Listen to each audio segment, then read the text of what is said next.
अस्सलामुअलैकुम और स्वागत है आप सभी का एक नई वीडियो में।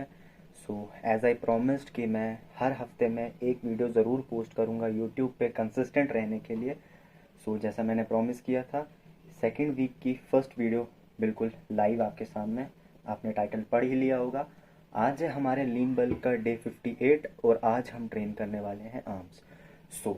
मेरा आर्म्स का वर्कआउट किस तरह रहता है, किस तरह फ्रेम होता है, तो मैं आपको सबसे पहले वो चीज़ें बता दूं। बेसिकली जो मेरी आर्म्स हैं इनको मैं ट्रेन करने के लिए सिर्फ 4 से 5 मूवमेंट्स लगाता हूँ, जो ट्रुथ है। ठीक है, आपने मेरी हर वीडियोस में देखा होगा, अगर आपने मेरे को शॉर्ट्स पे फॉलो किया होगा वहाँ पे आपने देखा होगा मैं बाइसेप्स के लिए प्रीचर कर्ल्स लगाता हूँ और ट्राइसेप्स के लिए रॉड पुश डाउन और ओवरहेड एक्सटेंशन, और एक और बाइसेप्स की एक्सरसाइज जो है वो है हैमर कर्ल्स। तो कुछ इस तरह का फ्रेम होता है मेरा आर्म्स का वर्कआउट। आज हम यही वर्कआउट स्प्लिट फॉलो करने वाले हैं। सबसे पहले मैं आपको बता दूं कि क्या हमें आर्म डे के लिए स्पेशली एक अलग से दिन रखना चाहिए, या जिस तरह हम पुश पुल लेग फॉलो करते हैं उसी में हम अपनी आर्म्स को भी ट्रेन करें। माय आंसर इज़ आपके लिए दोनों इफ़ेक्टिव हैं, बट इन माय ओपिनियन जो मैंने ट्रेन किया है इतने 1 डेढ़ साल में, तो मैं आपको बताऊंगा कि आर्म्स के लिए स्पेशली आपके पास एक अलग से दिन होना चाहिए आर्म्स को ट्रेनिंग करने के लिए। क्यों? क्योंकि जब हम पुश पुल लेग करते हैं तो उसमें क्या होता है, हम ट्राइसेप्स को उतना पुश कर ही नहीं पाते हैं पुश में, और पुल में बाइसेप्स को उतना पुश नहीं कर पाते हैं। यहाँ तो आप एक ऐसा अल्टरनेटिव फाइंड करो, जैसे आप पुश में आप क्या करते हो, chest triceps and front shoulders, उसमें आप क्या कर दो, पुश में आप एक चेस्ट की मूवमेंट लगा लो, एक बाइसेप की मूवमेंट लगा लो, और फ्रंट शोल्डर की जगह रेयर डेल्ट लगा दो। इस तरह थोड़ी चेंज कर दो। उसके बाद पुल में क्या कर दो, आप बैक तो लगा ही रहे हो, उसमें आप फ्रंट शोल्डर ऐड कर दो और ट्राइसेप ऐड कर दो। या तो इस तरह अल्टरनेटिव ग्रो करो, या फिर 4 या 5 डे स्प्लिट फॉलो करो। ये था। अभी हमें जिम जाने के लिए ऑलमोस्ट 1 आवर बचा है और हम ऑलमोस्ट अपनी पैकिंग कर चुके हैं। इसमें जो ज़रूरी सामान है वो मैंने डाल दिया है। अब हम निकलेंगे जिम की तरफ रेडी होके। बाकी सब बातें हम आपसे जिम में पहुंच कर करेंगे। अगर वहाँ पर म्यूज़िक नहीं हुआ we will definitely talk there, और अगर हुआ तो वॉइस ओवर या फिर वॉइस को बहुत ज़्यादा कम करके हम अपना वर्कआउट ज़रूर दिखाएंगे, और उसके बाद क्या क्या चीज़ें हैं वो हम आपके साथ डिस्कस करें। जिम निकलने से पहले मैं आप लोगों का एक और आंसर कर दूं, क्या हम बल्किंग के दौरान वेट लूज़ करते हैं तो उससे क्या मतलब मीनिंग निकलता है हमारा, कि क्या हमारी प्रोग्रेस डाउन हो रही है, या हम अच्छे से कोई वर्कआउट परफॉर्म नहीं कर रहे हैं, या हमसे मील्स नहीं हो रही हैं। तो ये लीन बल्किंग में बहुत ही सिंपल चीज़ मैं आपको एक बताऊंगा, कि जैसे आप एक हफ्ता ट्रेनिंग करते हो, अच्छे से ट्रेनिंग करते हो, और बीच में कुछ दिन ऐसे आते हैं कि आपको ट्रैवल पे कहीं बाहर जाना पड़ता है, या आप जिम स्किप कर देते हो। अगले दिन जब आप अपना करते हो, वेट अपना मेजर करते हो, तो आपको लगभग 1 या 1.5 किलो का फ़र्क दिखता है। सपोज़ मेरा वेट 58 kgs था, तो पिछले 2 हफ्तों से मैं ट्रैवल कर रहा था। यानी कि एक बार मैं बीच में घूमने गया, उसके बाद पापा की कुछ मीटिंग थी, तो पापा बिल्कुल अकेले जा रहे थे उस जगह पे, तो मैंने बस कंपनी देने के लिए उनके साथ गया। 2 दिन जब मैं ट्रैवलिंग पे गया तो काफ़ी दूर डेस्टिनेशंस पे जाना था। एक बार जो घूमने वाली थी वो तो काफ़ी ज़्यादा दूर थी, एक माउंटेन पे पूरा। वहाँ से आके जब मैं वापस अपने ट्रैक पे आया तो मेरा काफ़ी 2 केजी वेट गिर गया था। वो किस वजह से हुआ? क्योंकि मेरे को वहाँ पे एक प्रॉपर जो मैं खुद मील बना के खाता हूँ वो नहीं मिल रहा था वहाँ पे, वैसा प्रॉपर। या फिर वाटर इनटेक कम हो गया, या फिर हम एक्स्ट्रा कार्डियो करते हैं, क्योंकि जब हम चलेंगे, अगर नॉर्मली मैं दिन के 10,000 स्टेप्स आ रहा हूँ, 5 to 6,000 नॉर्मल जो मैं कार्डियो करता हूँ, उसके अलावा जो हम दिन में घर भर चलते हैं तो नॉर्मल 10,000 का रखो आप, तो वो कार्डियो एक्स्ट्रा हो जाता होगा वहाँ पे, 10-12 स्टेप से ऊपर चला गया होगा, 10-12 के से ऊपर। और पानी की भी थोड़ी किल्लत है, तो उस वजह से थोड़ा सा जो आपका वेट में कम होता है मेजर, तो उसको ऐसा सोचने की ज़रूरत नहीं, अपनी मोटिवेशन डाउन करने की ज़रूरत नहीं कि मैं सही नहीं कर रहा हूँ। You are doing the right thing. ये अप डाउन्स बॉडी में आते रहते हैं when you are doing things naturally.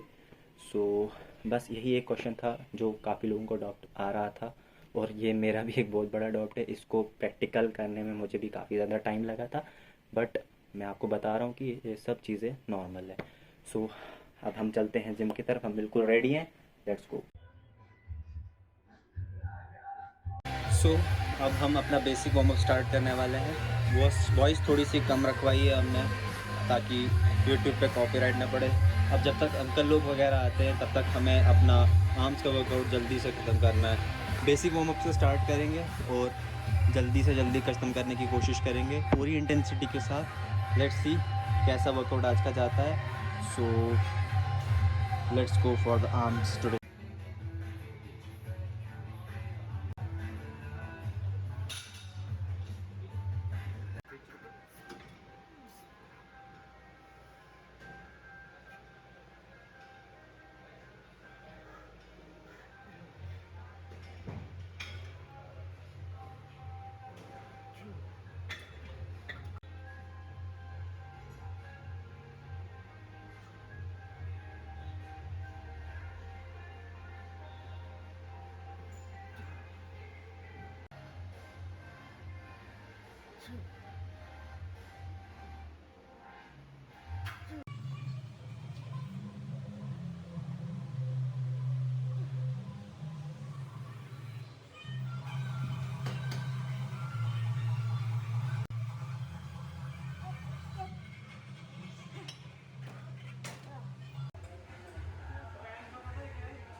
Okay, so हमारे 4 सेट्स कंप्लीट हो गए बाइसेप्स के, और वो भी जस्ट 1 एक्सरसाइज। सो अभी एक हैमर कर्ल्स रिमेनिंग है। सो पम्प काफ़ी ज़्यादा अच्छा है और इंटेंसली ट्रेन किया गया है पूरी बाइसेप पीक को। बाय गॉड, अगर मैं सच बताऊं तो मेरे 3rd सेट में हालत ख़राब हो गई थी।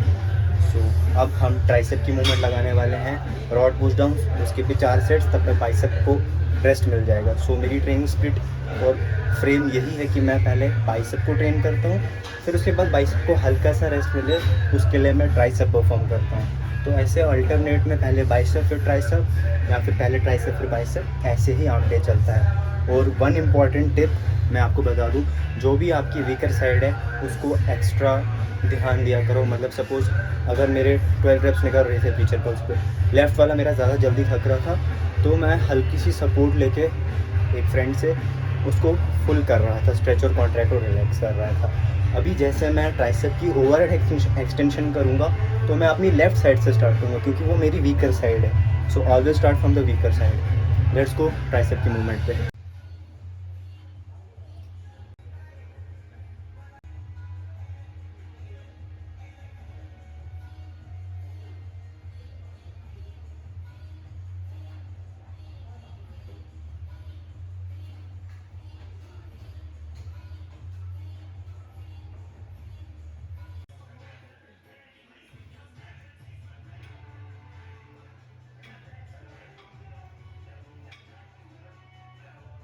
सो यह है बाहर का व्यू, और हमारी अभी ट्राइसेप की पहली मूवमेंट हो गई है जो कि थी रॉड पुश डाउन।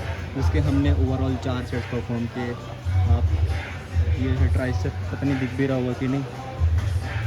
अब हमारी जो सेकंड मूवमेंट होने वाली है वो होगी हैमर कर्ल्स, जिसके भी हम 4 सेट परफॉर्म करने वाले हैं। अब आपका क्वेश्चन ये होगा कि मैं इतनी वॉल्यूम में आर्म्स को ट्रेन कैसे करता हूँ। तो उसी के लिए हम स्पेशली आर्म के लिए एक अलग दिन रखते हैं। अगर मैं अल्टरनेटिव किसी भी और एक्सरसाइज के साथ, चेस्ट या बैक के साथ आर्म्स को लगा रहा होता, तो मैं मोर देन 3 एक्सरसाइजेज से ऊपर नहीं जाता और मोर देन 3 सेट्स से ऊपर नहीं जाता। 2 exercises 3 sets, arm done. But अब मेरे पास इतनी वॉल्यूम में ट्रेन करने के लिए पूरा दिन है कि मैं आर्म्स को इतना फटीग तक लेकर जा सकता हूँ। सो इसीलिए ये इतनी हैवी ट्रेनिंग और इंटेंसिटी के साथ परफॉर्म करना आपने देख ही लिया होगा वीडियो में। सो अब हम चलते हैं हैमर कर्ल्स की तरफ। लेट्स सी कैसा वर्कआउट रहा है।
ओके सो आज का आर्म्स वीडियो ख़त्म होता है और पंप आई गेस आप सबने देख ही लिया होगा और आप एंड तक पहुँचे हो।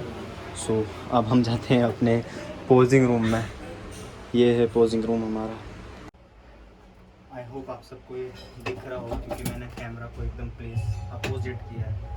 सो अब मैं बस थोड़ी सी पोजिंग करूँगा और घर की तरफ निकलूँगा अपने पोस्ट वर्कआउट।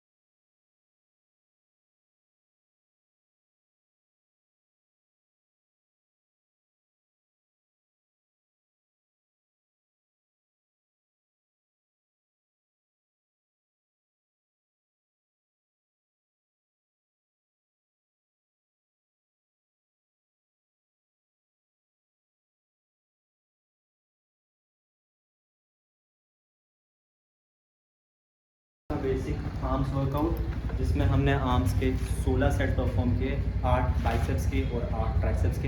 बहुत ज़्यादा वॉल्यूम में ट्रेन हो गया क्योंकि हमने इसके लिए एक अलग से दिन रखा है, तो हम इतनी वॉल्यूम में और इंटेंसिटी के साथ ट्रेन कर सकते हैं। सो ये था आज का बेसिक वीडियो।